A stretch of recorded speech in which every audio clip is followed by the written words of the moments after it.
Greetings, mortals. I am Nathas, the ruler of the underworld, and the end of the week has come, which means we have to go through everything we've read this week. So yeah, anyways, we start this week off, or the first chapter we're gonna be talking about here is Shy, chapter 116, titled "Give Me a Heart, Please." So yeah, we're still just continuing the backstory with Shy and all that. As in this time, we kind of go into a kind of like the in-between pair. Like, we don't start this out by following on the thing that happened last time with that, omnious presence. In this one, we start first with Shine trying to get like a smile for her sister, so she could comfort all that, and then she for some reason ends up with evil grin as the smile, and she thinks this is gonna work, but it's an evil grin. All it does is make Shy cry, as then Shrimp needs to take away Shy from Shine, so he can properly calm the baby. As Shine's like disjointed of her. Oh, I tried to smile, but no, she just got sad. I hate you, Shrimp. How can you be so good at this stuff? As then it's just a little bit of a in between before we inevitably have the whole Nirvana flashback that we had previously, as then afterwards we cut back to the well, not the present, but we didn't focus on what happened after the training kind of thing with her more normal school life, which has went more normally. Like, she can smile and talk to people more normally, and the whole taking her hero role and stuff like that. Like, we would have her see like her high school friends, and they're having like fun interactions. And she kind of hints at being the hero with her, like, oh, if I had to describe it, it would be to save the world or something like that. They're probably just some kind of charity or some kind of free will type of situation. But anyways, we then when after that whole adventure, she also tells Shrimpy that she doesn't need him anymore, so he can go because she has more skill. Like, remember, Shrimpy was at the beginning with her because she wanted to be a hero and she did have the power for it, but it's a fucking 5-year-old girl. How much she can handle stuff like this is, I don't know. It's like, I don't know. Like, you could easily say she would do something stupid or wrong, something very obvious. So she had someone to guide her, hold her on a leash, basically. As then he leaves, as we then finally have, and she's now after that able to like have a normal smile during that period as well. Like, she is able to have a smile that will comfort Shy. She can smile to people's thoughts and all that normally. As then, no, again, I don't think really that interesting. Kind of like one of that calm before the storm type of chapter. As in the end of the chapter is where things really get dark and really get interesting, because as she is kind of ending her day. Also, I think we see Shine and Shy's parents in one of the panels, but it's like you don't see their faces. Kind of like just an adult standing over the child's picture kind of situation. Not in a creepy way. I mean, like, parents and child, those pictures people take when the child goes to a different school, something like that. As we have a Shy in Annika Day, as then a shadowy figure appears in the mirror, as then tells her that Shine, the sister, is like, "You are fake. Who the hell are you?" As Shine says, "Now, who the hell are you?" As then the mirror says her entire full name and says that she's the real one, the one that who was at the beginning of her story, the one who didn't really care, the one who grieves the threats and isn't smart. She can just ignore the suffering that still is being leapt through. Like the thing no matter how powerful or great of a hero you are, you will not be able to prevent every single tragedy. There will be moments where something bad will happen and you will not be able to prevent it. Like Pasha's mother's death, and again I saw the Ross for the next chapter, as we also have not Darrow's, was it Darrow? I think I'm missing his name. Shy's friends' parents' deaths that she couldn't save, and stuff like that. We have those situations that you can't, like, the real Shine isn't able to laugh at that stuff. As we even have like the book that's the little notebook kind of opening up and scanning for all the pages of the people she couldn't save. as the chapter ends ominously with the Shadow Figure saying, "Who are you?" Because you because that's kind of like the thing where personal these guys don't mix well together. Okay, it's very ominous. I think it'll be explained better in the next chapter because it's got like those ominous presence type of things. And until we find out exactly if Shy is some kind of experiment, something, I don't think we're really going to be able to get off like a full answer. Like, did this Shy feel just like manifest on its own, or is this some kind of connected to the powers? We don't know yet, but we'll find out, I'm guessing, soon enough. Anyways, after Shaw, we get a slice of life manga called "Tis Time for Torture Princess," Torture 222. As in this chapter, we just have the giantess, the master mommy, as Princess calls her, just going to meet up with an old friend who we did see previously. As she interrupts, I'm just gonna say, Princess and Vanilla Chan's date as she sees them on the bench as they'll go over Vanya's new color, well, not color book, her new sketchbook, or the little, the little picture books. Yes, that. And she tells them that our friend she's meeting up with there is a former colleague who was first one of the generals or whatever the official position rank is, until he gave out resignation so he could go work as a picture book author. And she says, if you want, I could ask him to look it for over, but Vanilla is too embarrassed and too shy about it, so she doesn't. But Princess encourages her to show him.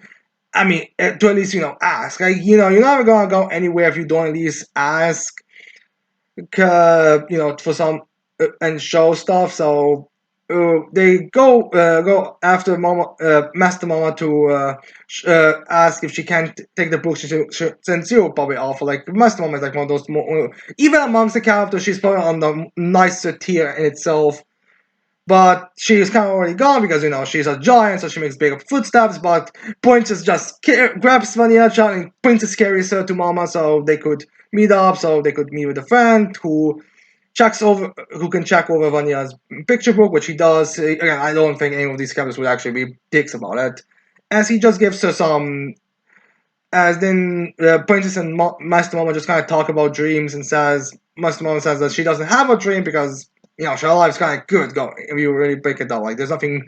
Again, it's not like there's anything to really complain in her life. So it sounds like the younger people like Princess and Vanilla have dreams and goals to achieve.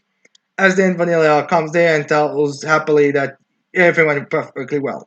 I imagine he probably did say some criticism and stuff, but it was more like, not a bad book and all. It's definitely a very good book. Just keep up, and you'll probably do, and you'll eventually be able to publish again. Like, we don't get an explanation of what the guy's comment was on this. It was probably just like stuff like, nice work, maybe say comment a bit about the art, like, you can see this was hand drawn by a child. It's not, you can't really complain. Like, you cannot expect a child who I think Vanilla John's like one of the second youngest or the third youngest, like one of the youngest characters in the story. So you can really expect her to have some insane or amazing art. So yeah, that's kind of it for it. Again, a very simple chapter and a very fun chapter. Anyways, then we get to Four Nights of the Apocalypse, chapter 441, titled "The Drug of Yore." One of those things that I'm not entirely certain was already stated and revealed in Saturday Since, and it's just getting more plot focus here, or if this is just something that was in the sentence and renamed. But anyways, we start this chapter off with Mercury confronting the Chaos Mage and the Chaos Knights. I'm at least assuming the skull figures were Chaos Knights, because the whole poison and the dying fairies situation. As this mage that's revealed to be named Kilbegon. Not sure if this is some kind of reference to something, like how a lot of Chaos Knights are referenced by some kind of alcoholic beverage. But regardless, Kilbegon first wants to kind of appeal to Mildred because Mildred is very much pretty much confirmed to be a human, or at least it's very likely that he's a human man at this point. But we are humans. We have to unite against the fairy realm and all that, and that. But Mildred's like, I am the son of. He does that whole knightly statement of his titles and all that type of stuff, which I don't think he actually has a general title. But yeah, I think we can all agree that Mildred is kind of like the grand holy knight in the fairy king's forest, as in the fairy is kind of like Kevin doesn't like that. The mage doesn't really like react how dare you kind of thing. It's kind of like he's kind of like, oh, the king and the Anne, huh? Two of the saints. Yeah, that's right. Those two were supposed to be married and have kids. Not entirely certain than what he thinks. Like, I'm not entirely certain if he thinks, oh, is Matt, are you adopted by any chance? But again, he doesn't really have. He can't really do much. But he doesn't really respond much because then Sixtus, the second child, the one that has no wings, no pointy ears, he's basically like how King looked pre King looked at the beginning of the series until like when he grew those giant wings. Like it's not even like one of those. He's like this most similar. Like, he literally has like a very similar appearance in itself. Like he really like amongst the children. It's kind of like the fourth daughter, I believe, the one that he and the fourth daughter are basically like the two who look exactly like their parents. Like there's no like little like I think the fifth daughter looks a bit more elegant and noble than the and the older sister. And the third brother, I also don't kind of resembles more Hellbrom. It's kind of odd. But Texas is very much looks like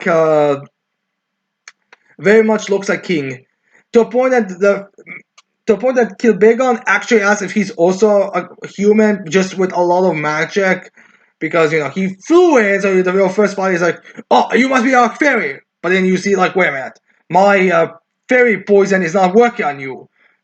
Are you perhaps also just a human like Melch over there?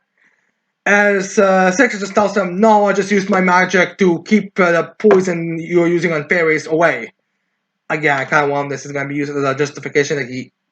Again, it's kind of difficult to say Milcher thinks that how aware Milcher is that he's not a fairy or giant hybrid. But regardless, less, regardless, Kilban can't just responds overlearn. Alright, you're definitely a fairy because you're just using your magic to keep yourself from being poisoned. Well, I'll just.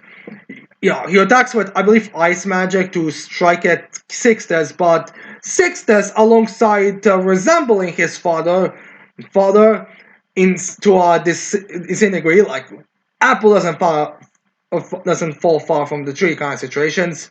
He also fights in a similar way as his father did, using the Chaos Spear. I don't think he has a different name. I don't know. He used kind of like the attack he uses, I think it's called like a Scorpius Sting kind of thing, where he sends the spear and destroys the ice and, causes a little bit of chaos. It's a very short battle, as well as the fact that Kiblegon just kind of retreats quickly with his knights.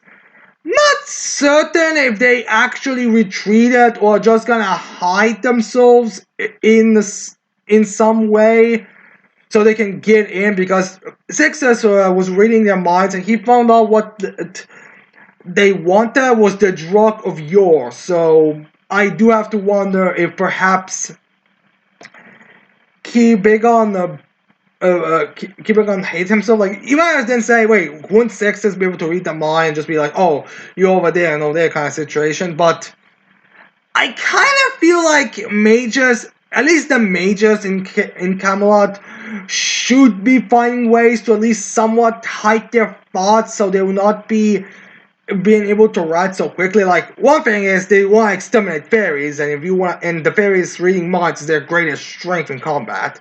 Two, one of the four knights reads minds, and that's also one of his strengths in combat.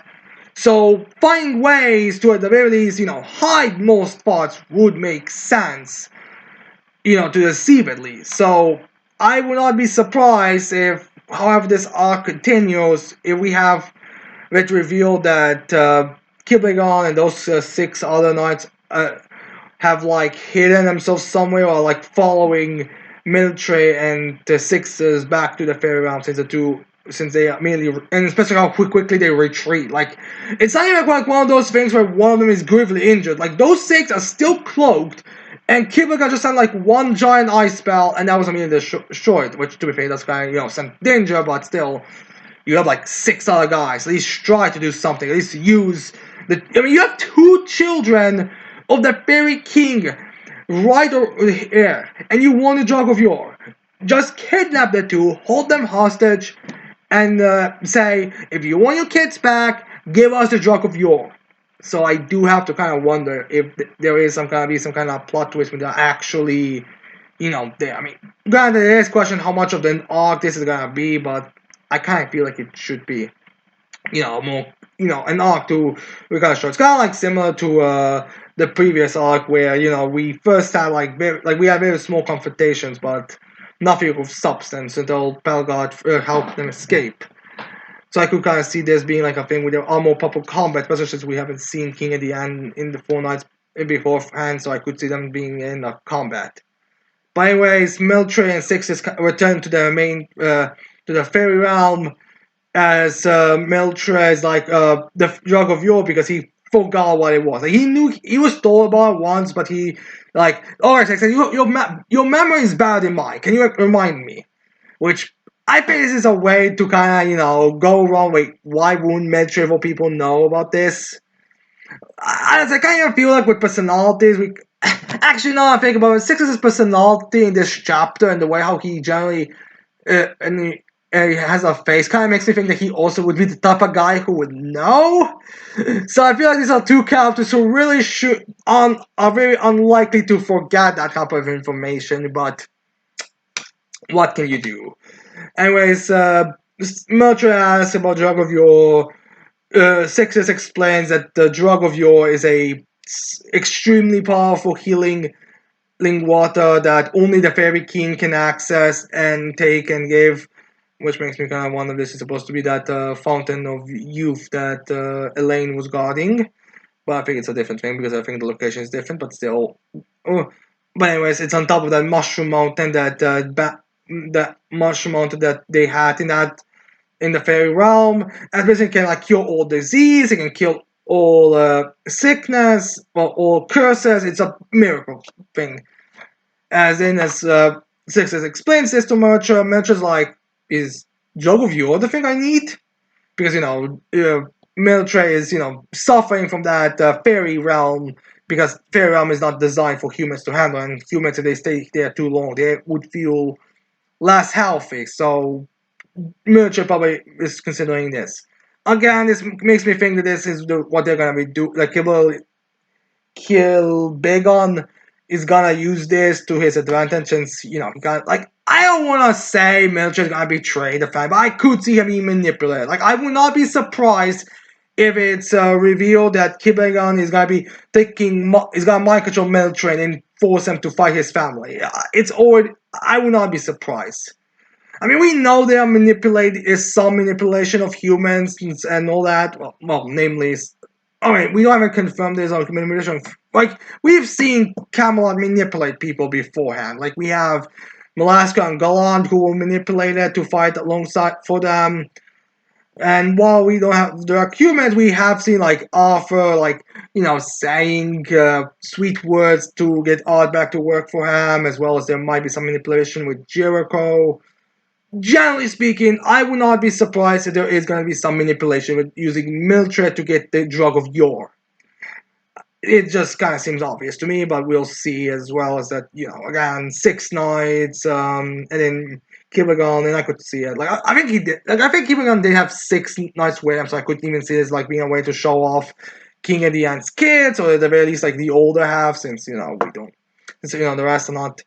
Because, I mean, okay, it's a weird thing where Theoi is supposed to be the youngest, but her older her older sibling, the one that's the giant, looks like one of the youngest kind of situations. But yeah, we have that. Yeah, we have that. We also have Six stating that they want it's dinner time, so let's go to have dinner. Which personally, I would think they would first have to bring the baby and the changeling, at least that mischief they caused the changeling incident, to Nauseans or someone to heal those two, so they could. I mean, they were poisoned. I mean, I don't know if this is like one of those things that just disappears once the caster goes away, but you would kind of think those two would be more of a priority. So yeah, but anyways, we have them going for lunch. Then we have Deanne and the rest of the kids all kind of asking what they should have for dinner. As we spy on the giants' daughters are very carnivorous. As the currently only fairy child there is like just says, "I'm fine with fruit." Which, by the way, I made a mistake last chapter where the first son's issue was the fact that he was the only one in the family that had pointy ears because everyone else had normal ears, which makes me kind of think it was probably like a design thing because it's kind of hard to keep track about pointy ears, unless it's like mandatory. But and here the writer could probably jump a bit. But anyways, then we have Teroy showing up, and she's kind of like, I mean, we don't really have how the whole confrontation with Nazians ended, but it seems to be implied that it wasn't really a good ending kind of situation. But yeah. Anyways, then we cut back to Nazian, who is with Percival, and he's processing all information. And to him, all he views on the information that he's an that he's an fairy is that it means that the parents abandoned me were fairies. As King shows up, and yeah, he also again, like King really hammers it in. Nazian is almost definitely his and the end's child. They just don't want to say it because I don't know.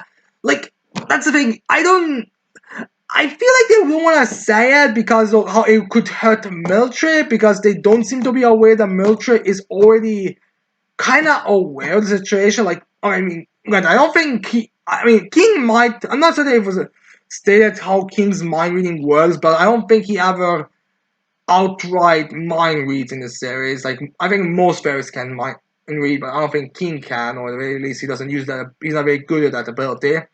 So maybe Six is like the only one of the family who actually is capable of mind reading. So maybe he knows as well what the problem actually is. But yeah, because Six is again, he read Merchant's mind about the drug of yore, so this makes me think that Six must also know why.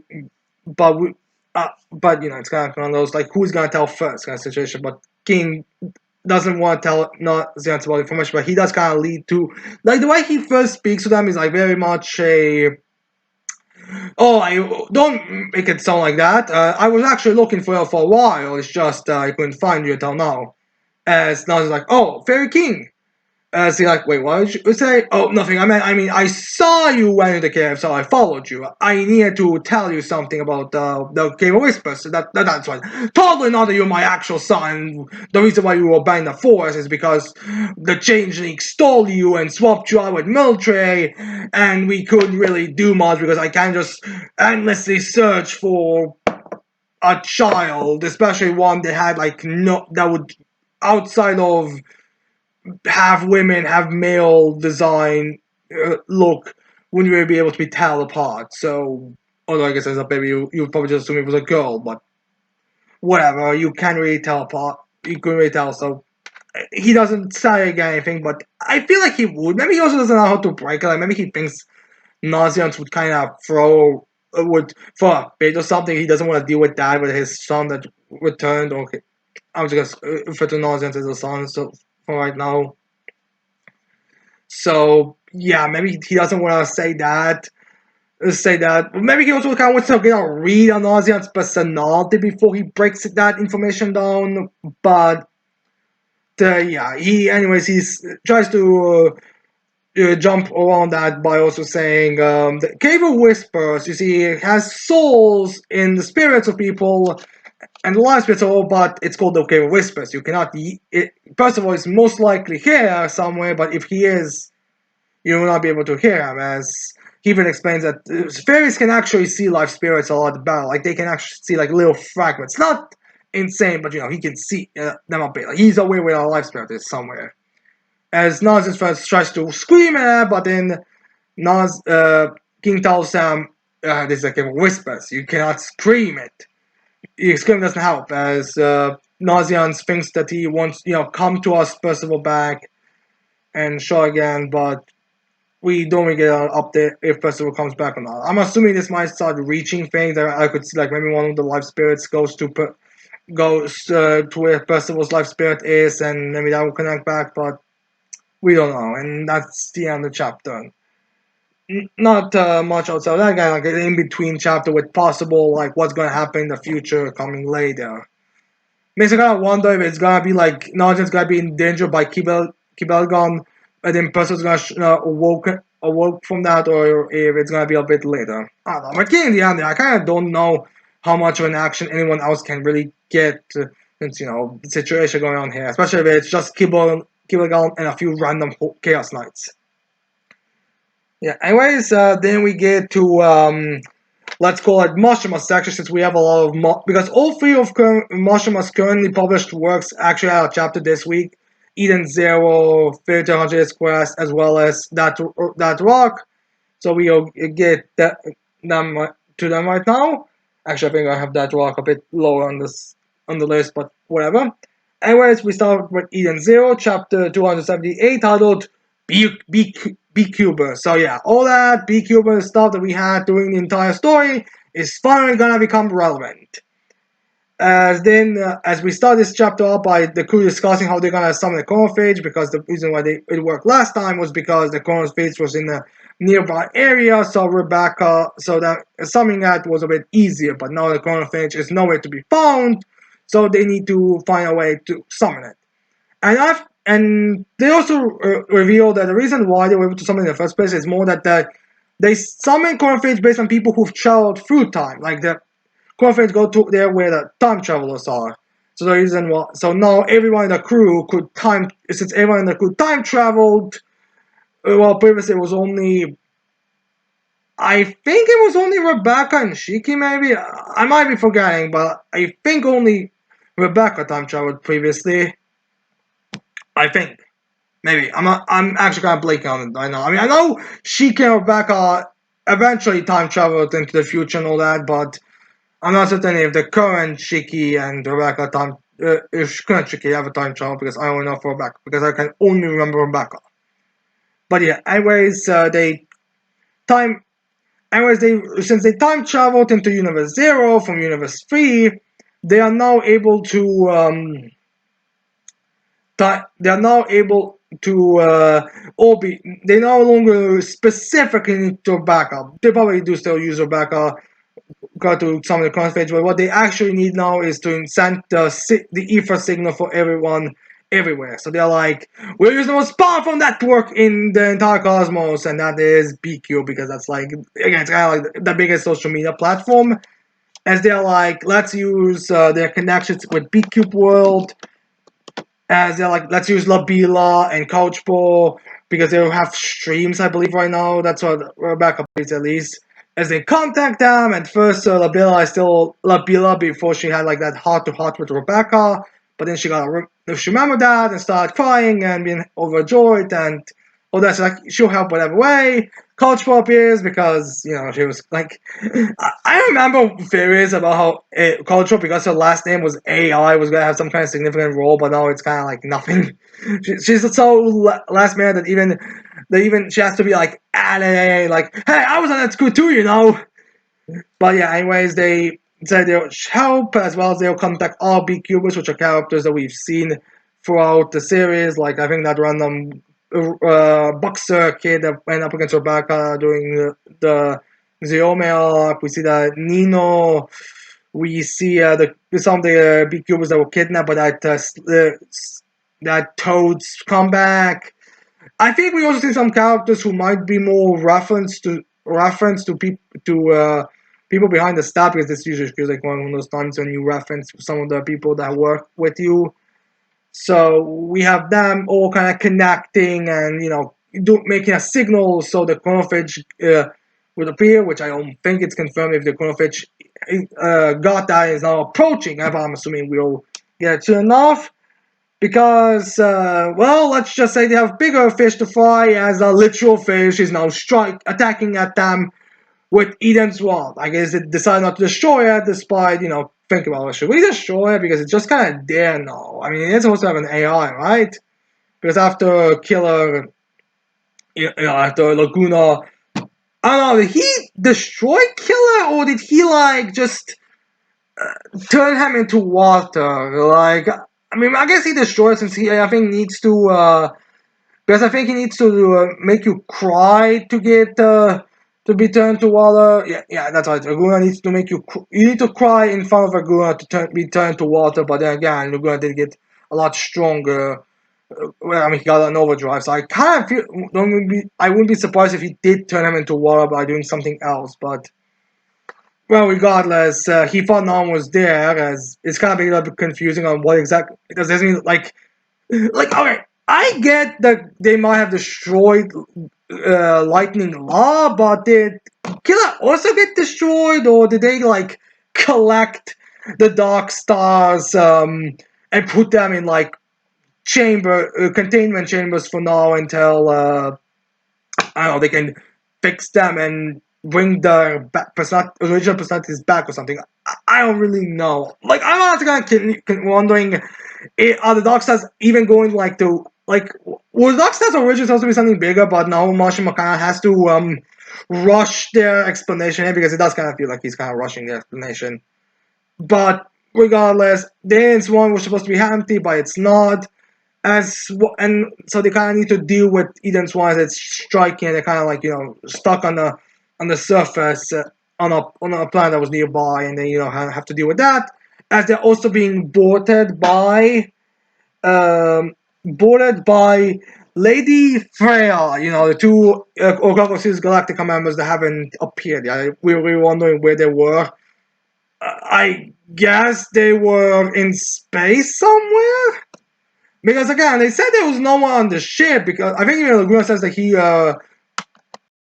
states that he went through the ship and he found no one. So again, it's kind of a bit of a question on exactly where those two showed up. Maybe they were traveling through space or something on their own. I think okay, we don't see Data and Crow in this chapter, but I would not be surprised if Data and Crow can travel on his own in space. So maybe Lady Freya was on him and they were traveling around because he was a Titan. You can't find a ship that's Titan size not being noticeable. So I kind of have to wonder if they use that, and that's the reason why they were not, because they were away a bit. So then when they came back to participate in the fights, but which honestly again just feels like last bit. Like Mashima just remembered, oh yeah, I have those two in the story as well. I guess I have to have them appear and do stuff. But yeah, Lady Freya is there. We first see Lady Freya, who I'll be honest. I first thought the Lady Freya was gonna be revealed to be the fake sister because she's I think the only character who hasn't I mean, I guess I don't want to say the only major character. Okay, she was a main villain in one arc, and I would think she would at the bare minimum, be at least somewhat reappearing, as well as the fact they outright mentioned that it wasn't in their universe. So I kind of thought it was gonna be revealed that the fake sister was Lady Freya, but instead of doing what she did in her arc, where she took Sister Ivory's powers, she took the skills of every single swordsman. So it's gonna be one of those she copied everyone. So the reason why she's undefeated because she knows everything from copying, not really earned, trained, or anything like that. Just pure and utter fakeness or something like that. And to be fair, Lady Freya does kind of have a similar thing where she has I think what's supposed to be a little not a little ponytail does kind of look. It's not direct. It's not one to one, very obvious, but it does have a similar kind of look to it as the fake sister's tail, where it kind of looking like it's kind of coming from her back. The other thing is to connect a bit to her hat or the back of her skull. So it does kind of look it, but no, I'm not. I don't think it says. Layfair honestly looks like a very ancient kind of warrior. She resemble. She's like revealed to be similar to Zeonpe, in terms of being like a dancing not Sakura knight or one of those. I would not be surprised. She does look ancient, and even her her design looks very old, very much old. Like the whole legendary figure that Valkyrie said is very clear. Her design is very obvious ancient. So she goes there, and Calvin's the first thing. Oh, we can take her down because all of us. But then Core appears because I guess he got that boy closer. Got sent closer to them, as he has like a bunch of wires that wraps around all of them. You know, kind of like in Lego games where there's like a bunch of characters there, but you need to make sure that there's a limit to which characters that you can play with.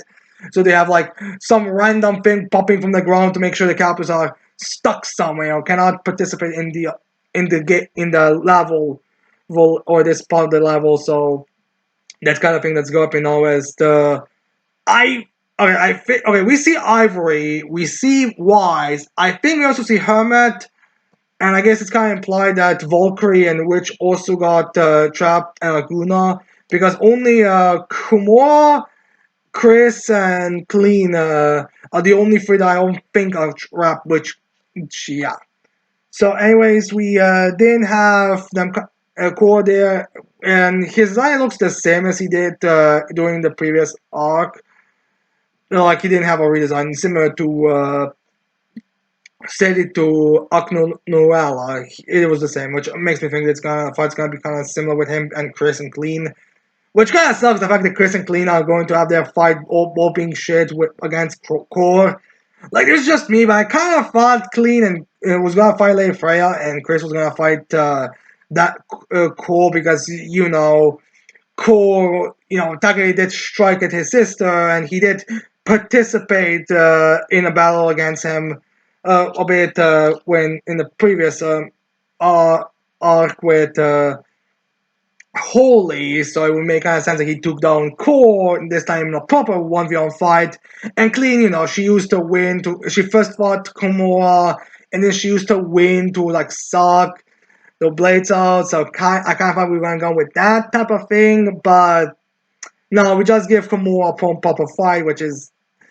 I mean, okay, not gonna say that Aknuel's fight was anything good or anything deserving of Komura to be the final fight, but you know, like I kind of thought that since, you know, she defeated one, maybe going to another one is a bit much. You know, it's kind of the same problem with Azura, where she kind of wins and goes up against way too many powerful fighters at once, kind of making the group itself kind of look weaker.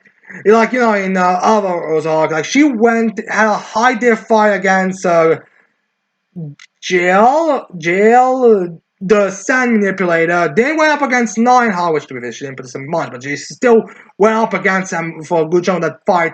And then after that, without even fully recovering, went up against a battle with her mother, who was the second strongest member of the Spring and 12. So, you know, kind of like thing here where it's like, really? Her as well? But again, I got it isn't much of there wasn't much of a fight against Aknoel. And, you know, you kind of, yeah, I just think you should have given Clean and Chris their own separate fights. It would kind of make, you know, really more fair, especially to Chris. Like, I feel like Chris does deserve his own fight at least, since, you know, he got stuck with Muller. And who knows? Maybe Muller is going to be revealed to still be there or something. I don't really know, but, you know, kind of disappointed that Chris is final battle in this it's gonna be shared with Clean. And especially since, you know, Universe 1 saga hasn't really treated him the best. Like, I think it's the only fight they had in this entire Universe 1 story saga outside of being off screen by Sister, where it's revealed they didn't even fight back. Sister was just clobbering at them as they were like, "We remember who you are. Would you stop hitting us? Would you listen?" So it's kind of disappointing, but what can you do? I mean, it's even like it's not surprising. I mean, Marshmallow does say that he doesn't care much about fights. He just uses them as a cool moment, so I kind of care, but still kind of disappointing.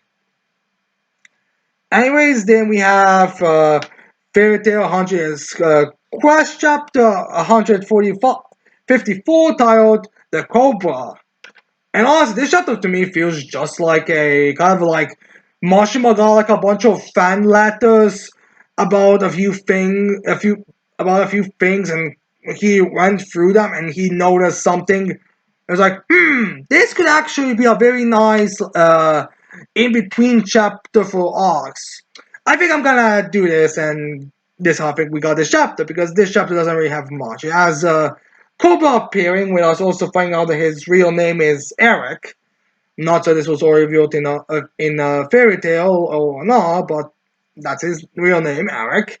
As we find out that he and Kinana, the purple hair, the short hair, purple hair, big booped girl that was a waitress and a mage. Again, she's kind of like one of those background characters that appears a lot, but you don't really have, but they don't really do much.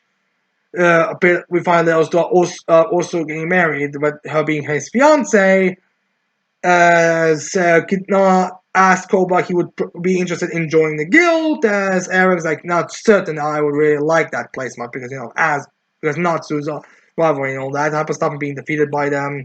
But Kinana is able to convince him to, check the guild out. At least, go through the guild to see if it's nice, but just doesn't not use his mind reading thing. As Eric even kind of expounded on the fact that he's more of a ear dragon slayer than a poisoner, so because he mostly just reads people's minds, and he goes to the guild. Yeah, she has like a real funny joke with them where she's like, where she says, "Oh, the name you originally gave me was so cool." It was not really cool, but he's like, "It was cool." Because she's checking to see if he's reading her mind, and he is reading her mind. Like he's just, and to be fair, he probably honestly, if he's gonna check the guild out, reading minds doesn't make sense. Like to just see the vibe of the guild, it's far more like better to get the general idea. Although to be fair, it does seem like it was like unexpected kind of trip. It really does look like Kinan just finished the laundry with Eric, then putting his clothes on, being like, all right, let's go to the guild kind of thing, like the same day as he goes there, as he just kind of like wanders and reads people's minds. There's some that not certain this was not certain if anyone if this is supposed to be next day or not, because there's some who know that Eric is just checking the guild out, not actually not deciding if he's gonna join yet. But regardless, we have him just going through it. We have Levi and Gaja worry about the child. We have some random dancer with a couple of characters what they are thinking. We have like a joke about the I think Max or whatever, the little kid being like I don't know who's stronger between him or Natsu, and Eric like me because he reads the kid's mind, but he doesn't. No one knows what the kid is thinking. He meets some other members, like he meets the Thunder Gods or whatever Luxus's group was, with the vice leader Thunder Tribe. They're called the Thunder Tribe, wondering if he's going after Luxus randomly, or if he's going after Elfman, as I guess none of them know that Kinana is actually, it's kind of a funny thing. There are some members of Fairy Tail that are aware that Kinana is engaged to Eric, like the old geezers, but the Thunder Tribe is not aware this guy is dating Kinana. Like, even Elfman is not aware, because when he screams "man" in front of him, he's like, if he touches any of the girls in Fairy Tail, oh, he's in trouble, because he was like somewhat talking with Mary Jane, like he was like Mary Jane addressed them and all as and he's like trying to think that he's gonna intimidate him, but Eric is just like he's like all right, he's like, all right, you will jump into conclusion. I will not touch them, don't worry, because I'm already again my fiance literally here, dude. But he says, all right, Alfman is like not, he's a good man, but he's at least a good man. Because some of us are kind of disturbing. Like, aside from the child first thought being like, alright, which one should Natsu or Eric? Lotus's first thought when seeing him was, alright, I can take this guy down in 10 seconds. No, 5 seconds. Where he even says, well, he's remembered that they were allies against Alvaros. As Eric says, you are disturbing. Because like who shows up in front of someone at us and their first one, alright, how quickly can I bash their skulls in? And remember, and again, I'm not certain if Lux is one of those people who is aware that Kinana is this guy's fiance, but I don't know. It's showing us Fairy Tail's characters and personalities after a long time. As then doing Arek's little mind reading thing, there's someone who responds to the thoughts because if you remember, one of the extremely background characters amongst Fairy Tail is Warren. As Warren says, "Oh, you can read minds, huh?" As Cobra, like first he's like confused, like, wait, is the Master Dog who's able to know them reading their minds? As Warren, as he knows, Warren is like, "Oh, I know you're able to read minds." As then he's like, "Yo, mind reading is nothing to against my telepathy." But then in Warren doing this, it looks very smart about it. Yes, I can read the mind. But his friends are like, "Why are you looking so smart? You look creepy now." As I kind of laugh, like, I guess you can only read my thoughts, and no one else's, considering what your friend just said about your face. As he's like, it does not matter if I'm incapable of reading anyone else's thoughts. All what matters is that I can read your thoughts. As then Warren is being a creepy douchebag, as he's like reading the things that Kinan and Arak do in bedroom, and that creeps Arak out and probably pisses him off. Well, let's be honest, fair. So at the end of the day, when he can return home, or at the very least, Eric returns home and not lives with him yet. I mean, it's sad in the beginning that she just kind of appears from time to time to do the laundry. And she asks Eric how he felt about a guild and all that, and Eric's like, I definitely cannot join a guild like that because of, Warren. Because the guy sent Eric Webb is, again, it's creepy. Like, I bet another guy describing it, everyone probably was trying to be as creepy as possible. Like, especially with the faces he was making during this chapter that Aaron was just weird, creeped out by that guy, which is fine because I mean, let's be honest with ourselves, Eric would be a far more beneficial member to Fairy Tail than Warren is, but regardless, Eric is not joining the guild. Yeah, I mean, I could see that when the two get married, maybe by that, like I'm not exactly certain how the whole how much in details we're gonna getting this for these characters, but I could imagine that Eric might join the guild once he officially marries Kinano or something, but whatever. Right now, he's not joining the guild, which is kind of unfortunate because Koba's like one of those cooler characters that you would kind of wanted, but I get it. Like, he's more like one of those. He's very he's kind of like a kid now, where the rivalry between him and Natsu is kind of you know ridiculous because you can't really compare the two because of what even. I mean, Natsu in the last chapter, in the last chapters was killing a dragon god of gold, while Eric is getting creeped out by Warren in this chapter. So it's kind of like one of those things where there's no real rivalry there anymore. But yeah, anyway, that's ends Fairy Tail 100 is Grass. We'll get into that rock a bit later. Because now we have One Piece, chapter 100, 1109. Oh, we're almost gonna be at 1111. And the title of the chapter is called Interception, referring to the end of the chapter. But anyways, in this chapter, I don't want to say we get a revealed or thing because I feel like everyone kind of assumed this, but we haven't said in this chapter that Vegapunk will not be able to reveal the information, the thing that's gonna the Void Century or anything like that in this chapter. What he's going to be, because they need to because Shaka tells them that people are going to prepare for this. Some people are gonna be asleep, some people will want to see it, so they want to see the visual, and then Mushin, they cannot. But then but if they give too much time to people, then someone will be able to develop a way to counter it. Remember the thing about this situation is that it's kind of very panicky and very big deal. Panicky, very you gotta have how are we gonna respond to it situation because Santa would probably be able to develop a Santa's there to be a Santa as well. So I feel like he could probably find a way to shut the frequency down or something. Maybe they could order every single Marine to destroy the main transponder snail so they will not broadcast this frequency because they're using the Marine network to broadcast it. But regardless, let's they can't do anything about it. So they decide to just go on 10 minutes because that should get a lot of time to at least, set the thing up and or at least wake everyone up so they can all be like oh wait, what's going on? Verifies a message? Oh, all right. Like, everyone will at least be able to, at least enough to get awake and listen to the news, which, it's gotta be one of those things that's gonna be a very big problem.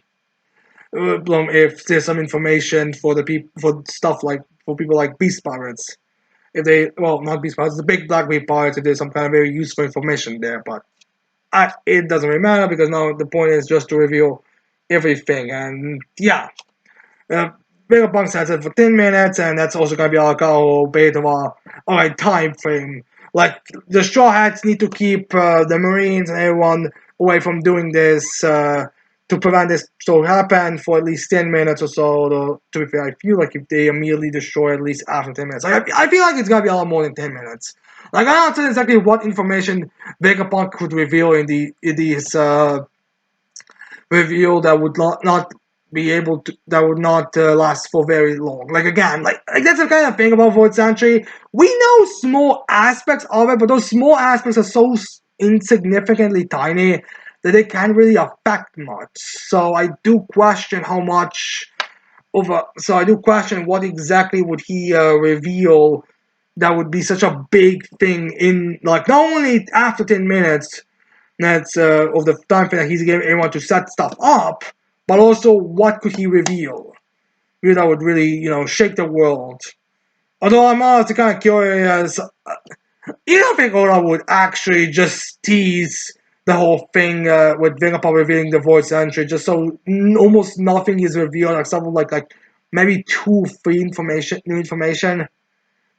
Like he wouldn't do it. He would at least give us something, right? Like I'm just saying because I could see this be like a thing when it does. Developer does start explaining, but in the last like it starts explaining stuff, but it's like only very few things, very much just the beginning. There's a lot more that developer wants to tell, but then it's immediately destroyed. So I'm as like interested on that front. But whatever, they have 10 minutes to set up. As we then we cut into a bunch of to around the world. We probably all expected to see like people's reaction.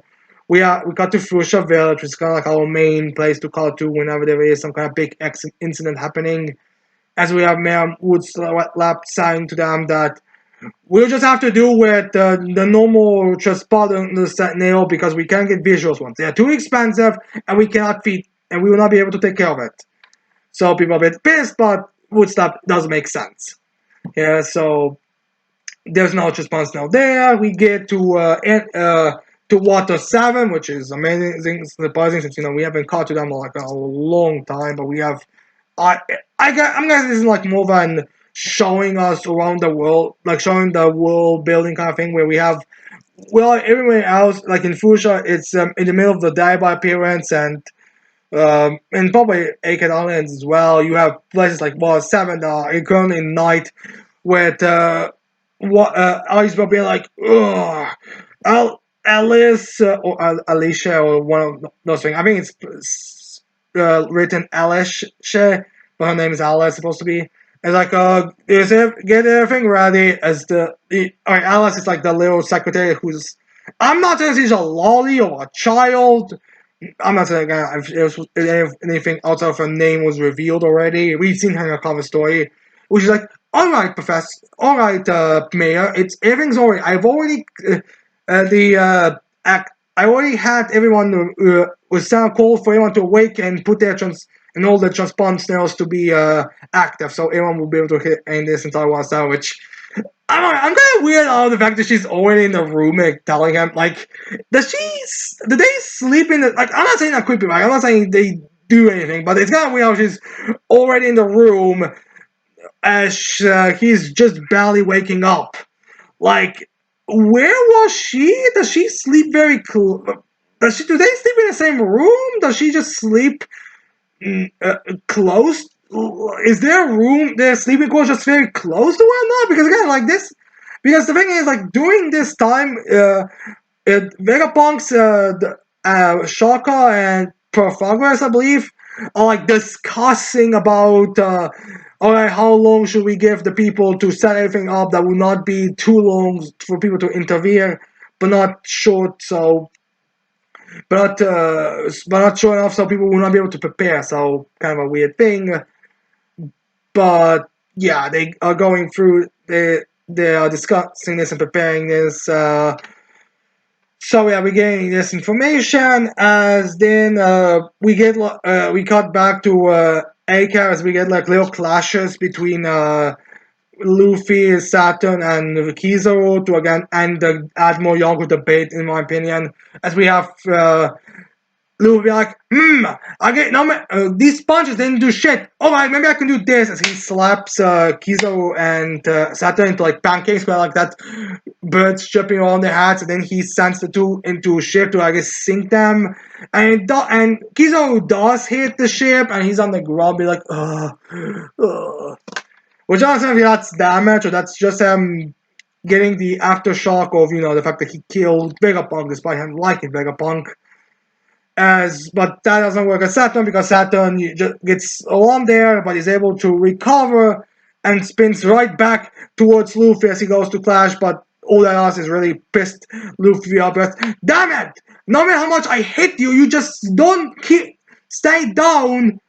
And doing this whole thing, Saturn's also communicating with the Ghost, saying they're like, "What's going on, Saturn?" Be like, "What the hell are you doing about?" Because there's a bit fears on this on like the Ghost are like as some kind of homunculus type of being similar to how like satellites are for Vegapunk. So that's the reason why they communicate in their mind situation. But because they're going through information, and Saturn states that he did see Kizaru delivered a killing blow on Vegapunk, and it's very clear that he thereby is indeed that, or at the very least, some form of One Piece type of that. But this must be a contingency plan or something. He must have prepared that we would do this, so in case if he gets killed, which, fun enough, the way they talk it could be between the Vegapunks, it seems to be implied that this wasn't intended to be used not for Vegapunk's that, but it is being used for Vegapunk's that, so it's kind of like a weird thing. I'm guessing, maybe it's just a translation thing. Like maybe it's like in Japanese, it's very clear that he was expecting that, but in English, it just makes it sound like it's more just something that they decide to do. But regardless, Vegapunk is but regardless, the rules are like, oh, this is an issue. We cannot let anything get leaked. We don't know how he's gonna start, but even any information that gets out is a problem. Again, it's a bit, I don't know really how, like, that's the thing about One Piece. Despite its amazing world building, we don't really have the idea of how much the world knows. Like, there's like one page where it seems to be treated like the void century in the past for the Gosei and the world nobles is kind of like a Bible, as it was.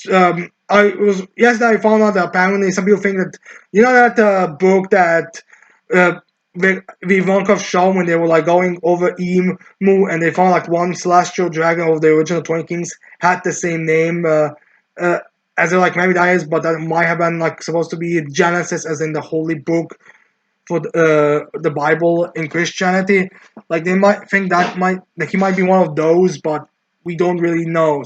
So there might be some kind of like that, like kind of religious propaganda, and we can kind of assume that, but we generally don't have much knowledge about either of the thing to really know why they're so panicky about it, or why anyone would really click so much. So they want to deal with this quickly. So Saturn just says that, very well, I will make the summoning circle to summon all of them. If that's just a certain ability, or if that's like something that all the ghosts can do, and just Saturn's the only, but they have to be in specific locations, like similar to like the warp fruit kind of deal, where only Augur can teleport, but he needs but he can teleport us there, or this is like everyone can teleport, but Saturn's the one that is the one that is capable of doing it right now because he's there. He can summon all of them this quickly, and not on that or something like that, because I don't think they can teleport everywhere they want whenever. But again, it's kind of ambiguous, but we got, or maybe this is like a ability specific to Sal. Like I could see it being like a thing. Like we all think this is something that they all share these homunculus type of beings, but I would not be surprised if Saturn is revealed that Saturn has the ability to teleport while Jupiter has like a telekinesis ability or something like that. But regardless, we end the chapter with Saturn summoning the other Gorsai's. We have like him creating like circle and then 4 circles around him as we end this chapter off with them being summoned. So we'll see all the Gorsai. I'm not sure if we'll see all of them in just form, but we'll at least see them in action. So it's gonna be Luffy, Giants versus the Gorsai. So yeah, this is gonna be an interesting kind of clash to have. For the end.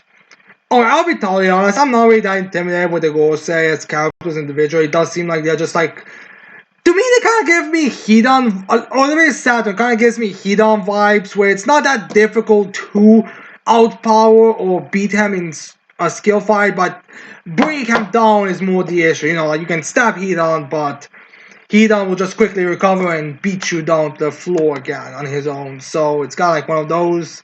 So I'm not entirely certain if that's how all the against all the Gorsei is gonna go, because I feel like 5 against Luffy, which should be more than enough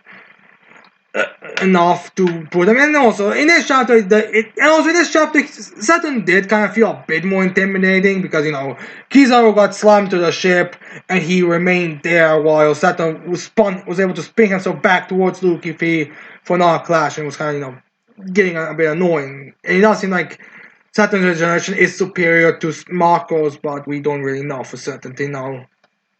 So yeah, that's the end of the chapter. There's a break next week, I believe, so we have to wait and see how much we're gonna get.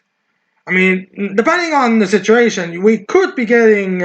I get some information that apparently on the 4th of April, when the 4th chapter would appear, when you would expect there to be a break week, might actually happen where all the planets are colliding kind of situation. I'm not entirely certain how accurate that is, but I do remember hearing that theory. So, are we just going to have this 10 minutes for 3 chapters?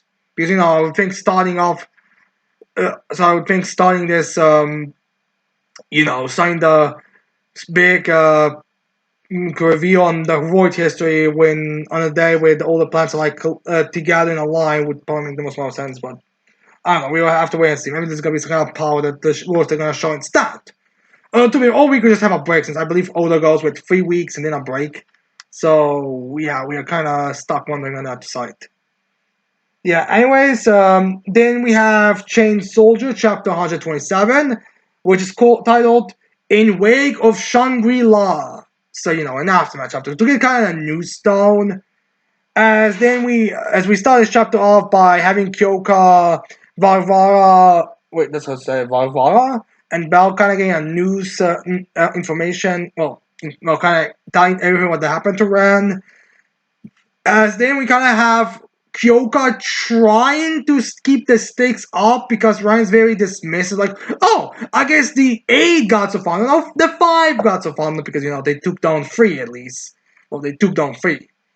So, yeah, but Kyoko tries to remind Ran, it wasn't like we had no issue. If any one of us, like she even goes through the list of everyone that participated in the fight, did not perform their task as they should, we would have lost. And we also get like a little panels to remind us of how close to that they were. Like we have at the beginning of the fight, before they even split up, Fukame just killing them all in her water transformation, or Ray in using her water strikes, and Ryan going to his giant form Colossus, which could have only been killed by Bell at that point. Like, we did not. It wasn't easy. It was almost impossible for us. Which I get. This is supposed to be like a stakes up, and when you analyze the fights themselves, you will probably make a good argument. But unless if you show us or make us show us to us how what would happen if you did not have the right matchups and if someone did not perform at their peak.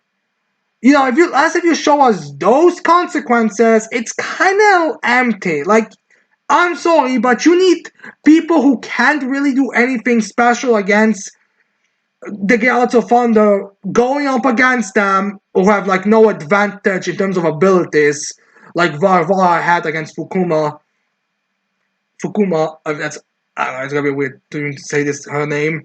Fukume, unless if you show us the consequences, it's kind of empty trying to keep the stakes up. But I don't know. I feel like we might get some stakes. I don't know. I kind of thought that when we're gonna get like the epilogue or the aftermath, we kind of get like revealed that during this time when they were dealing with Ryan and Fukume, they were that the other gods of fire were attacking bases and destroying it, but we don't have that. It's implied that nothing else happened. So we'll see on exactly what's going to happen, but I imagine it's going to be a more violent hand. And, hopefully we will get, like, there's 9 bases in total, plus the agencies. I could see them, the remaining gods of thunder going there and destroying at least one. Like, at least show us, what I mean? Like, if you're going to have us if you want us to mind their stakes, at least show us go up against a whole squad that isn't a match advantage against type of deal,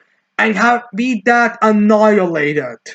Because outside of the third squad, I don't believe we even had anyone that's a part of the Eight Gods of Thunder squad, faction to really have a proper like defeat. I guess after the current events in the anime, you had them kind of demolish things. The third squad gets destroyed a few times, twice I believe, but other than that, nothing really. But regardless, we are trying to keep confidence.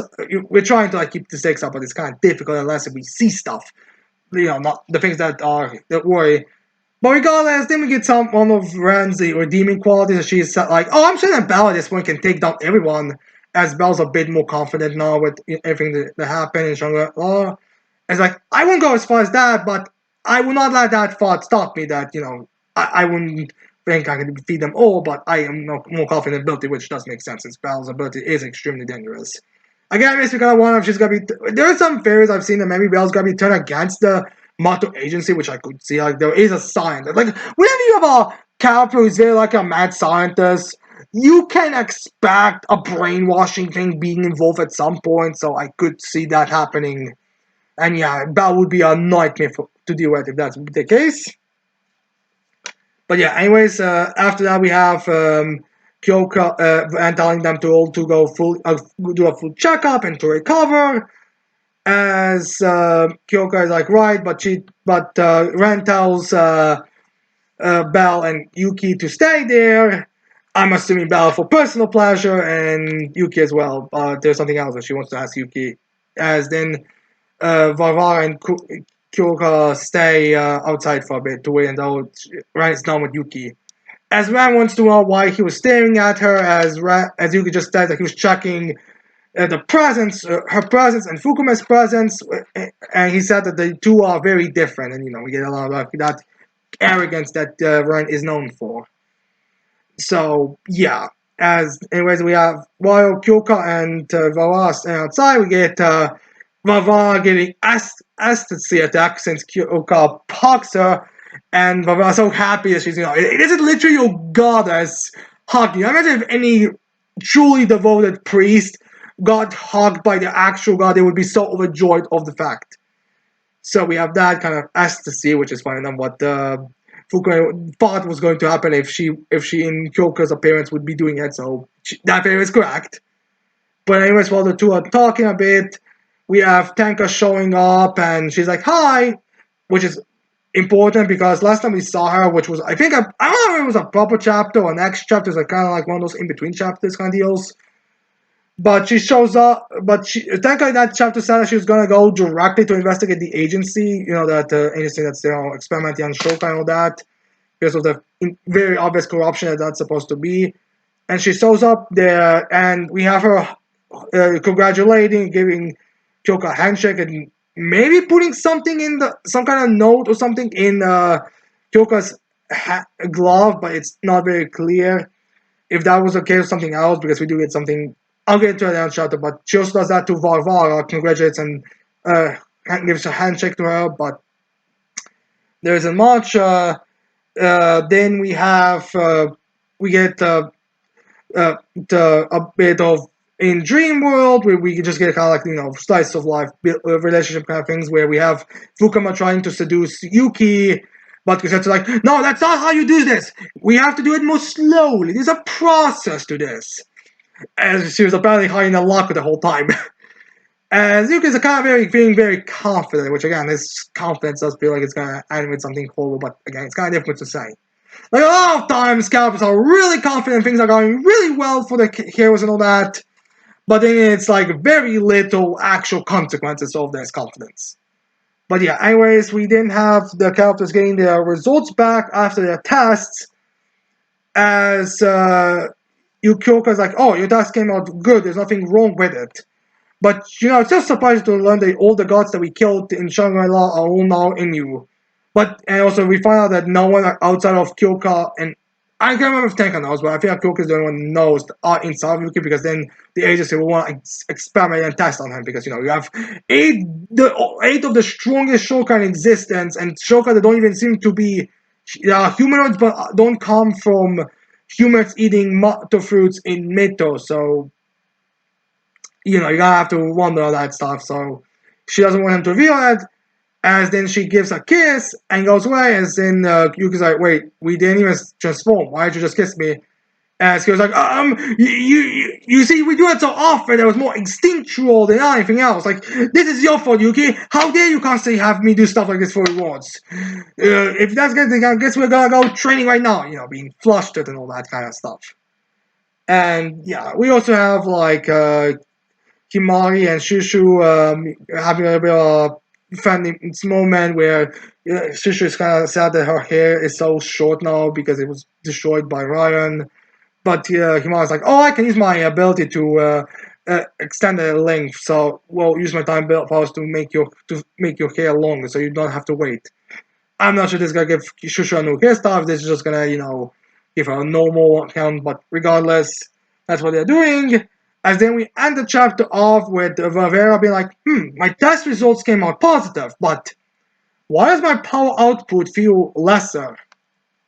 So yeah, there's no the question on what exactly is happening, since, like there's not seem to be anything. Okay, now there are two possibilities. This one, because Valera is starting to see Kyoka more normal and more like a human being, because she's like crazy fanatically like worshipping Kyoka, but now Kyoka's shown more of her humanity.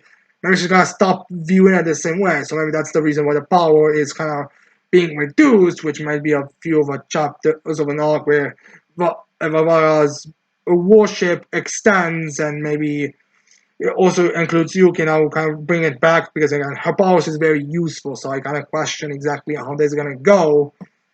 If that's kind of case, or maybe it was Tenka doing something, because again, it's unclear if this is the real Tenka, doppelganger, brainwash Tenka, whatever, because like it's a very weird interaction, because we have no idea on the exact update. What happened in the agency? Did Tenka get captured? Did brainwashed? I don't exactly know. And also, maybe this is the agency kind of starting to, alright, they're scared away of our corruption, so let's try to minimize, or the very least currently put in check the ones that could be suspicious. And Varvara, that she worships Kyoka, is very easily like on a suspect list in terms of chiefs. Since you captured one chief, how many other chiefs are involved? So yeah, I mean we have to wait and see until we get more updates on Tanka President. She quickly showed up. We just went in to congratulate and then bailed, so we don't really know. We haven't seen her using her abilities, so it's kind of difficult to say if she did anything or not. But yeah, anyways, that's the end of the chapter. Then we have Chainsaw Man chapter 157, titled College Fund, where we find out that Asa and Fami were the ones that were in the were looking at the building, think that the prison, which is kind of surprising. I was kind of thinking it would be Asa and Rize, because the design matched more Rize and the concern of war. But I mean, I was half right them being two, but I was wrong about which two was gonna be. But anyways, we have us also asking why are they wearing school uniforms now? Because again, like that's like one of the first things. Like, why would they be wearing it? Because the whole chaos and everything. Us probably being on a wanted list. But Feynman just says it's because to minimize suspicion of that. Which I don't know if a girl who's clearly is missing one arm, and just because the sleeve of the other one is kind of just like flowing in the air, it's really not suspicious. But whatever interest in his current situation, but whatever. So yeah, we didn't have the person was like the reason why they're in school universe was to lessen the suspicion, but the people in charge they're like, no, I'm not idiots. So they're like, huh, two schoolgirls are approaching the facility. Well, get their weapons ready so we can shoot them down. Competent and all, but yeah. Anyways, we didn't have us using college fund as then we get to like a little explanation on because due to the money that you receive as the part of the church and all that, we now were able to buy a few of these weapons they are able to use and now turn them against their own against the prisoners for our own purposes, which is then just revealed by your war to be a war's growth in a bit. Now she doesn't even have to touch things to turn them for their own purposes. And was like, thank God your Asa is so gullible. Which, not, I'll be honest, War, you're also very gullible. Like, you're very much not in the inner circle here. Like, Naruto was more inner circle than you were, so I don't know. I think you're kind of, I don't think you really have any right to make fun of Asa in this situation. So, anyways, we then have the facility reaction to this weapon takeover and how they're planning to counter it by having I'm guessing the most inexperienced combatants take in charge of the groups. I don't think no, they I'm assuming the most civilian factions are probably being evacuated or at least put to a civil area. As they're like, okay, let's okay, what would they be after? Let's see. We have a bunch of devils there. We also have a few of the leaders of the church, the Chainsaw Man Church. Maybe they're here to break them out. I mean, thinking that maybe they think that it could be Chainsaw Man because that information wasn't leaked or wasn't informed. So maybe that's the reason why. Also, the leaders of the Chainsaw Man Church are those people that we should know about because I don't think we did. Like, I mean, there was that public face up, but I don't think anyone else was involved. So not entirely said on that front, but whatever if they're gonna come because again, family doesn't even mention them or even respond. Or they're only there for Chainsaw Man. But yeah, anyways, then we have also while they are running, we're like, also, why am I taking the charge of being the main combatant here? I only have one arm. Kind of surprised that one arm injury remained because I kind of thought that she would, be able to replace it with her ability. Maybe that's gonna be an evolution thing. Like maybe they don't want to reveal everything Asa's new power set can do, but I don't know. I feel like we should have also fixed Asa's arm, especially if we want her to go up against Death Devil. But yeah, anyways, Femi states that she used their trump card, so she shouldn't be wasting her energy right now. It's like, let's also be sneaky as Asa, you have that classic joke. Someone says they're gonna be sneaky, but then they're immediately super klutzy and alert as much noise as possible at the worst possible location. So we have that kind of joke where Thomas says, you're such a klutz and out of chapter. Again, this is like just the build up chapter to the action. We have to wait and see. I'm not certain how much Fami's gonna do because she is kind of look like she's gonna take charge here, but I'm not certain if she's gonna use her trump card abilities right now. Maybe a bit later, but for now I don't think so. So maybe it's gonna be like one aspect of the combat. It's like also just using one of her just weapon transformation abilities, but not using the main kit or something like that. But yeah, that's the other chapter. Anyways, then we get first of all, a celebration because a chapter, because this is officially announces the return of a manga that's been, I believe, on the hiatus for 2 years now. I want to say, I know it's been a while, and that is Brewery Dragon Chapter 7, Dragon Crap. Cussing in the chapter titles, huh? We're really starting this off well. But yeah, as some of you may remember, the last chapter for Ruri Dragon ended with Ruri getting sparks flying everywhere and kind of getting everyone's hair up and all that, and her freaking out. And this chapter takes place after. It's like, what's going on? Since electricity is coming off her body, and she's not certain what the hell is going on. She wasn't even aware that she was going to get electricity, and I imagine that there's a bit of a concern about what the hell is happening because the last time she manifested a more physically damaging ability, it also caused her to damage her entire throat. Like she literally bled from her mouth after just by sneezing and was breathing fire. So it's one of those things where like, oh no, as she and falls unconscious and damages and injures herself a lot. So she's not so like, is she gonna blow and all that as uh, yeah, she's generally in a bad state. But luckily, nothing like that happens because as soon as she like has like she's like well looks around, she's her vision's getting I don't want to say blurry, but seems to get a bit weird. But the electricity chills out as they was like, "Are you fine now?" Yeah, I think maybe. I'm not saying I never did that. Like that's the kind of thing. I have no idea how many abilities I have in my repertoire. So the teacher, who's yeah just supposed to be really relaxed, is like, "Oh, okay. If tell us if there's any that if anything else happens." And they just continue class, and she's even like, "I just burst out electricity on my body, and the last time I used fire, I burned its hair off and almost and toasted my throat. And we just gotta ignore the fact that I might be a ticking time bomb." But yeah, anyways, it's we have class over as we then have uh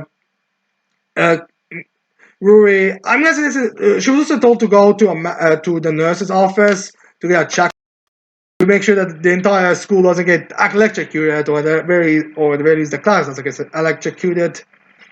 But we didn't have the checkup. I'm assuming we have Ruri and Yuka calling Yuri's mother to check this information. As Yuri's mother is like filled, her hands is filled with work, so she can't really talk to her about it right now. But she tells her small information, like she gets told what happened. Yuka tells her what happened, and all that. And she's like, yeah, that is probably just a new trade. Like, I want to say more about it, but I mean, I can't really. We'll discuss this when we get home, kind of deal. Like, again, everyone's busy, and you can't really respond right. Like, I am kind of wondering what would happen if Ruri's clothes got destroyed if she manifested some other dragon traits because and the clothes couldn't handle it or something. Like, what would they do in that situation as well? Would they just ignore it? But we will have to wait in that to see how that's gonna go later. But regardless, we have Rebecca. Oh, this is so fucking annoying. As you could like, what you expect, but it's like I know it's gonna be annoying, but it's even more annoying when you have to go through the process. As Rue's like, say, do you still want to be friends with me, Yuka? It's just that things are really going bad and all that. As Yuka's like, yeah, I still want to be friends with you. Yeah, this is weird and hard to go through and all, but it's fine. I can deal with it, kind of deal. So we have we'll be like, Yuka, you're my goddess, and Yuka's like, no, I'm fooling. I'm 100% human, for what you know of at least. But yeah, anyways, after that we have another one of the Yuri's new friends showing up. I know she's like one of the more important characters, but I'm forgetting her name right now. And she's like, class is about to start, so let's get back. And she also tells there's gonna be no study session because she has work after school today. Which I feel like study sessions immediately after school are probably like the worst way to actually do stuff. If you ask me, I feel like you'll all be too tired to do stuff. But whatever. Maybe Japanese is different.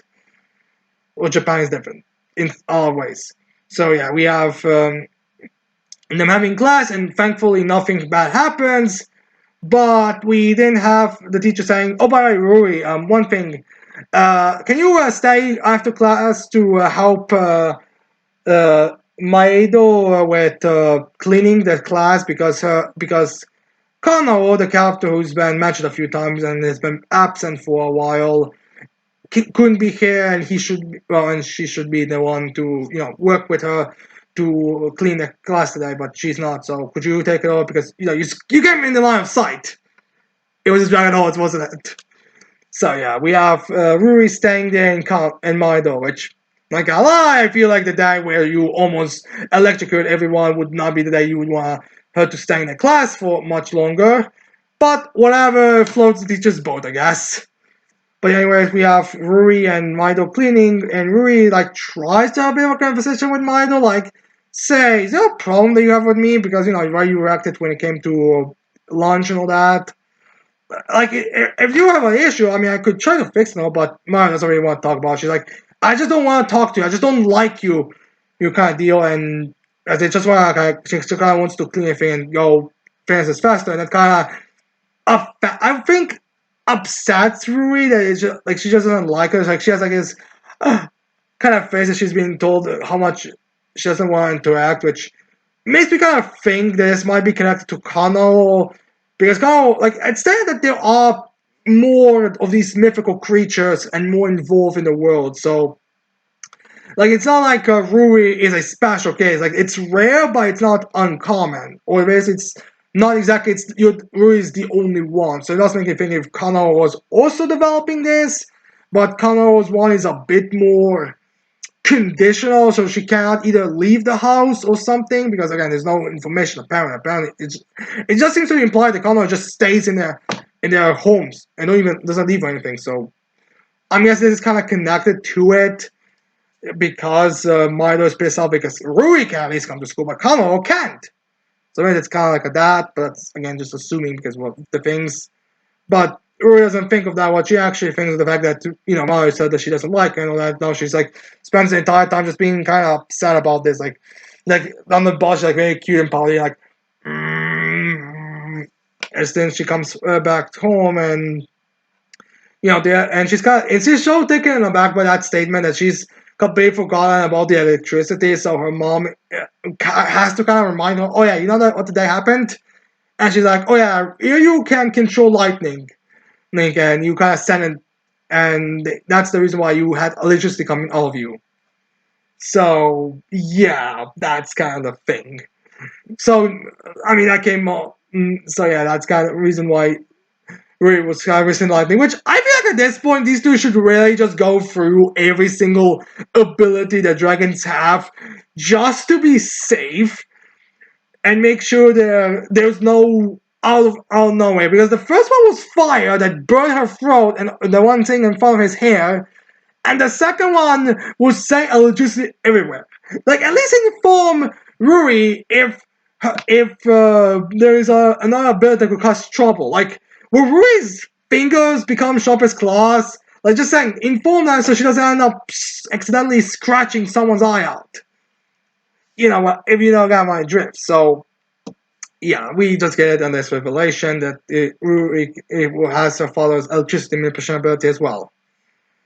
And that's kind of it. Like, we don't have much. Again, this is a slice of life anime.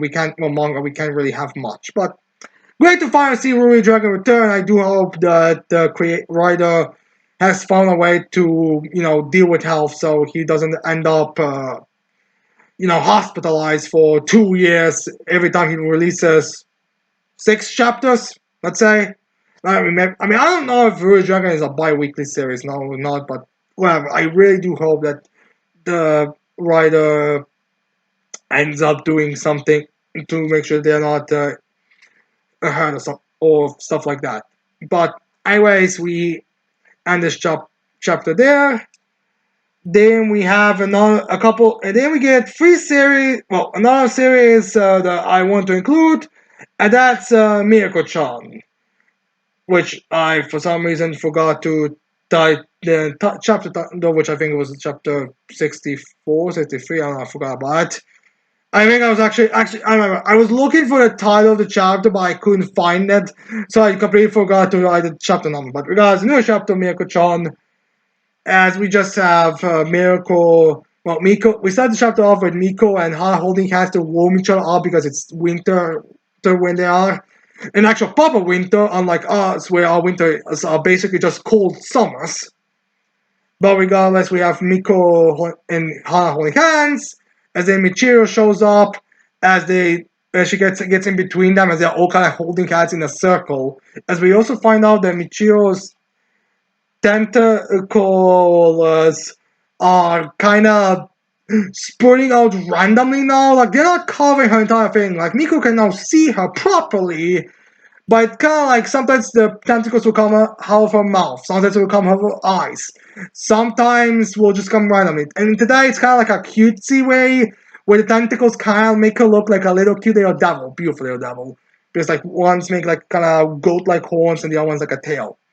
So yeah, the tentacles are a bit more under control now.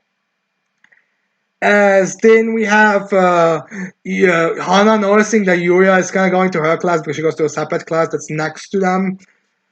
As then Hana kind of like runs outside the classroom with all of them, as they like put Yuria in a circle, as they and no one really knows why they did this. It's just something they did. I guess I just thought, wait a minute, we are holding our hands like we're in a circle. Let's put Yuria in the middle. As they kind of put her in the middle, as Miura thinks, is this a ritual? As Mika is also confused on why they're doing this. As Zeknes shows up, as he's like, "Okay, everyone, back to class," which is fine since Yuria isn't even in his classroom, but whatever. Yuria, again, we just have them. It's a little cutesy fun scene. As then we skip the end of the day. As Miyachiyo wonders if she can, if they want to be written home. Everyone wants to be written home, but since they all live in separate areas, like I think Hana and Yuria go into the same kind of area, but they live separately. Like I believe Yuria lives in a house while Hana lives in an apartment. At least I think so. I'm not. I mean, I should probably rewatch because I do think in the. Actually, I'm not entirely sure. Was it an apartment? I think it was an apartment meant I should probably I think it's volume 4 or 5. One of those is reveals where how Hana's plays, but whatever we have those we have them living separately, so it's impractical for them to be driven home. Like you can't. It's like one of those on the road things. So they kind of have to go separately, and as well as the fact that Miko is going to go pick up her brother Kyosuke. Which when she comes to her school, one of the classmates that Kyosuke has kind of wants to, help him go home to see an umbrella, but Kyosuke didn't have an umbrella. But Miko shows up with an umbrella, so it's kind of like moot point. And then she kind of like, the little girl kind of wants to be like, oh, I guess I'm not going to be able to ask her no. Like, Miko is really cock blocking that child. But anyways, Kyosuke's kind of being embarrassed about it, especially since one of his friends like, wow, your sister's kind of hot. Which is true. Like, the boy has top tier taste. Like, he's very much cultured boy. His parents clearly raised him well. But anyways, we have Miko and Kyosuke just walking home and all that. As then they kind of have a little sibling talking.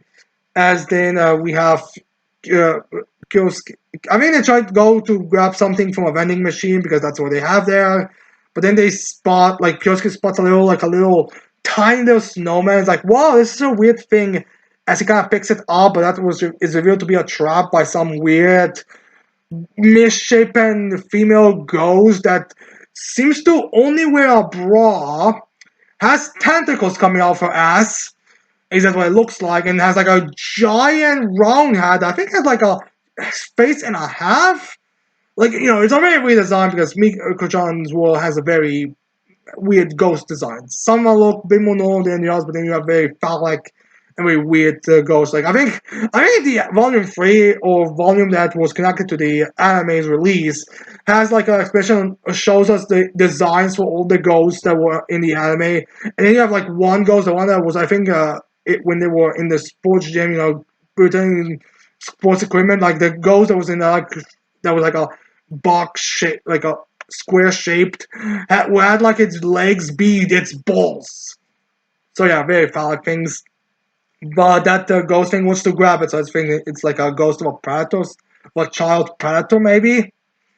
But Miko panics about it because she sees that there's a connection between the snow ghost and this lady, as well as the fact that Kyosuke's legs kind of being frozen stiff as Miko quickly uses the fresh cola or the warm tea or whatever it was to melt it away. Then picks Kyosuke up and she runs home. I mean, Kyosuke thinks like, "Wait, what the hell are you doing?" But Miko's like, "Over the situation, like it's a issue. Like get the fuck out of here."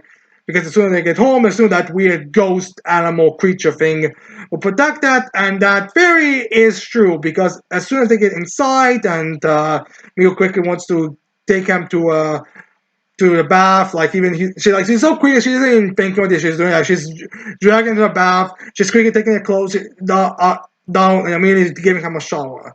Even though Kosuke wants to shower on his own. But yeah, anyways, the ghost, the father steps in front of the ghost as he points her to that dog creature that's living in the house.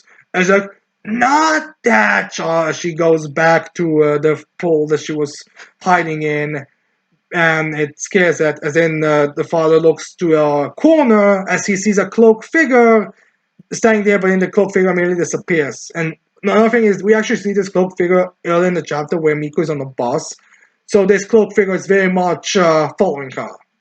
Makes me think there's gonna be a kidnapping moment in this arc, but whatever. But yeah, so we don't really know. We saw these cloaked figures last chapter with that like weird guy in that shrine, but we don't know exactly what they are right yet or what is going to happen with that. But regardless, they are following Mika and they are aware.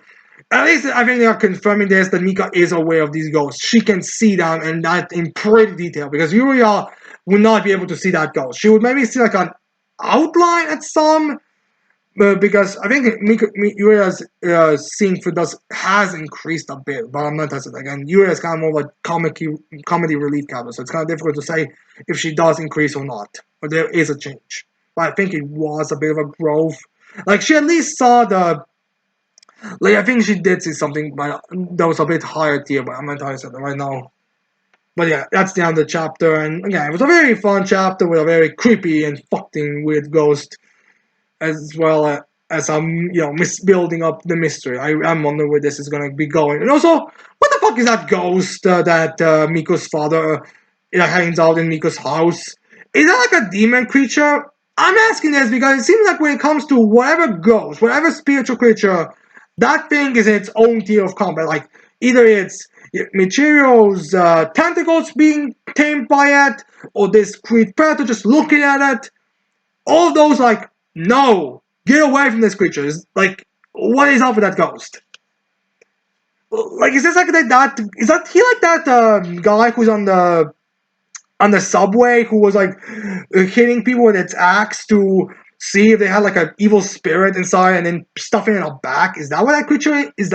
Is he like on those type of creatures? Is like a like I'm not telling you if there is like a ranking system for ghosts in Japan, but if there is, this ghost that the dog ghost must be in the top of this because this is again one of those insane feats. Well, at least what I would consider insane feat. So yeah, anyways, now we go into the penultimate chapter of this week with That Rock Chapter 9. You can have my prey.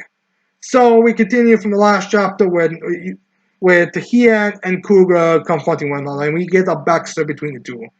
Basically, Hien is like the noble and the leader of that floor that he was staying at. I think it was in the 300 somethings. Well, Kuga was he's like his bodyguard, kind of mentor, kind of fan figure. As we have him, Kuga be like, "Oh, my young master, you see that beautiful girl? I kind of want to ask her and all." As then Hien kind of just approaches her, or maybe, but well, he wants to actually train, be a warrior type of character. But Hien falls into the same kind of tier as Sasuke, where he's a really cute and handsome boy, and simple acts like more casual kindness is enough to charm and convince everyone to be fawning over him. So the maids are very much fawning him. So whichever one Cougar wants to like, hey, do you think I look cute as well? Hey, how are you doing? Wanna go out? All of them are like, oh, Master Hian, Master Hian, Master Hian. And I kind of made Cougar very angry at it. Like, no girl would even approach. Like, there's like one mate who is so into Hian and she has like a bunch of his merch around her. He's like, hello, never mind. So, anyways, Cougar at that point, when he comes of age, he leaves to go to that rock school before Hian because Cougar is older than Hian. So he leaves, but Hien tells him that he will eventually grow and strength and become strong enough to beat him. At least there's like a certain, like Hien had a more high opinion, and Hien didn't really care about the romance thing, the thing that pissed off Cougar. But they kind of part ways in a more inspiring way. It was like a big douchey rivalry thing. It was more like, I'm angry the fact that you get all the ladies, but one time, once I graduate that rock, I will be a doctor, and all the women will fawn over me. You understand when you're older. as he and Kuga part ways. That's kind of what brings us back to this current story with Hyugen and Kuga. And now they want to fight, but Hyun kind of tells that he can't beat right now. But Yukito stands up and says, "No, this is my fight. I will deal with him." As I'm forgetting her name right now, but the Black Wizard is like, "Wait, what about Faye?" And he's like, "Oh, don't worry, everything's solved." As he points to the book, as he sees that Faye already escaped and punched the jack-o'-lantern, and as Faye's like, "What'd you do to me, you bastard?" And jack-o'-lantern guy's like, "Nothing. I was just told to watch over you." So yeah, how much you believe him is up to you. But yeah, anyways, Fred is just gonna be beating the shit out of this guy, but he doesn't make me she's actually gonna kill the guy because I don't know, I'm kind of getting the idea these guys might be like the side Cap's allies, some of the forces to get on his side. Especially since Kuga doesn't die in this chapter. But we have to see if they'll survive or not. So anyways, Yukito is now only focused on you are stronger, you're amongst the strongest in here, so I should beat you even with the fraction of my strength. In fact, if I can't beat you with fractions of my strength, well, I will not be able to beat God. I will not be able to kill him. So Yukito decides he must defeat Kuga and he goes into Clash, which he's having a very hard time at first because, he only has one arm and it's I don't even think as bulky as it used to be when he just from one arm. But Tours goes full, I think steel. I think his army he turns his body into steel, and he's also very big, so muscular. So he's a very big trouble for Yukito, and even Han said that he would not be able to beat Kuga. So he slams Yukito down a bit, but Yukito stands back. I'm like, if I want to kill God, I have to beat you in fracture. And then he puts all the force in him and punches Kuga and sends him to one of the one of the bookshelves and just slams all the books on top of his head. He's like, kind of has like a little smell like, well, they're scared kind of deal. As then we have the vice principal looking from the eye that's on top of the library, being like, must kill God? Are they perhaps looking for the book that has God's weakness? As because they screamed that, and this vice principal is very aware of, is not smart enough, so I guess at least the strongest four, the ones who are like the best four, should be aware of the book that contains God's weakness, so they would probably prioritize that. Like, oh no. So the vice principal is gonna be doing something. I'm not sure how much he's gonna get involved. Like, while he has like the worst design of the four teachers, I don't know if he's really gonna be the first one to go down because again he's the vice principal. I would assume that he would be like the strongest of the four, so he might send someone else. Maybe I won't be surprised if they do. If Cougar and his gang join or team up with Yukito. I don't know. I feel like we might go this thing where we have other students being first hand, and then we get to the actual of these four. I mean, I wouldn't be surprised if maybe some of the more powerful teachers are get sent to deal with them first, and then we get to the other four. With the vice is just taking a more direct action. I could even see the next chapter being like vice principal pointing this to God, and God be like, eliminate them with teachers, and if they survive that, I trust that you four will be able to handle it. I am a god. I do not have to waste my power on this. So we're gonna see it. Or at the very least, I could see the vice principal interfering by destroying the book first. But we have to see how this is gonna, be reacted because vice principal Brand knowing this early on is kind of a big issue since the thing that was most effective surgery was the fact that they didn't exactly know anything else. Like the reason why Yukito got all the punishment and get his powers stripped was because of destroying the part of the school, not killing a teacher type of situation. So now they're active, he's going up against them. But yeah, anyways, now we have the final chapter of the week as I read, and this is Reincarnate Colosseum, chapter 17, titled Superior Strategy. Another one of those more action series I'm reading. As we start this chapter off with first a flashback, this is more of a half flashback, half current fighting chapter. Where we see that before, while they were waiting for the duel match, Mikagami wanted to train, as the girls are kind of insulted by it. Yeah, because despite them being defeated and them all admitting, okay, like fair, you defeat all of us, but if you think that you have the right to tell us to train, you skinny little geek, You're wrong. Because if anyone has to train, it's you. As in, uh,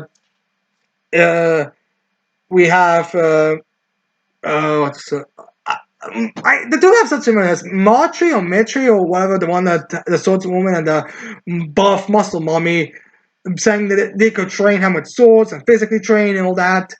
But Mikami says that he's not trained, mean that kind of training. He's referring to training like gamers, which they're confused on. And despite Philly or Philly, I think was her name, uh, being a nerd and straight up saying being a geek, she doesn't know what the concept of gamer is. She's not like Mikami, who's from another world here. She's just someone who has like matches those descriptions. So Philly is there, and they kind of go into training with the find out they can use the hell fire ability that the military has that allows them to like ricochet and jump, kind of fly, so they'll be able to with that all that step and advancement and movement. With Philly being kind of like the explanation and explaining what the heck is going on here, where she's like analyzing Mikami's words, and she's like, oh, so that's how this works. Usually you don't think about using this ability because of how violent it is, but if you use a small enough, you could ricochet yourself in the air and use it this way. You can also use backstab to, and in combination with backstab would allow you to not only have less damage on yourself, but you also increase your movement. With the lolly being like, I think, was her name Alice something? I think it was like one of those like very obvious names, but because be like, what the hell is wrong with you? Because yeah, what the hell is she bumbling about? Because Alice is like not really that aware of that stuff. Like she has such a high spatial ability that she kind of doesn't really need much of stuff like that. Like we see her like somewhat teleport around, but not much else from that. She's very much language and spatial destruction kind of thing. Also gets really got completely domesticated by Mikami and Alice because I mean she's like so chill about this. Like first she was so against it, but now she's chill. So I guess Mikami and Alice, that when it comes to taming women, those two are the best. Or dealing with women. So yeah, we have them going through strategies, and military even asks if they can get some information, but the other one is like, no, we can't because there will be probably outside sources. Like unlike Zaida, who has like for kings, the other ones use more outsiders, and she can know this much. As Mikami is using his gamer strategy to be like, no, I kind of get what the matchup is gonna be, being like a super quick opponent that can get rid of the Hailfire ability, and a very strong opponent, preferably the ones who are at least confirmed that could very likely to be strong in the military. So you wouldn't really be able to deal with that. Strategy, he predicted the type of opponents easily. Like he is very much a gamer. So which Musashi and Suzu very much are. And then after we get this explanation because we also get like a little hint to another strategy, which is Form 3 that was previously done to like be the greater Bruce and all that. As Musashi at first, as we got back to the present, we have Musashi being kind of getting bored with his clashes with uh, Mitri because she's kind of like she's clashing him, but she's just getting damaged. She got like prolonged in Naruto, so he kind of gets bored as he looks at Mikami and is like, oh, I'll go like after you because she's just born. Because let's end this quickly. In one slice and Mikami, I could deal quickly. Momentary does a lot, so she uses Form 3 and slams him back to a wall with that blow, and it impresses everyone. But Musashi, even Musashi's partner, thinks that would be enough to defeat him, but it's not enough. Musashi is just insanely more powerful.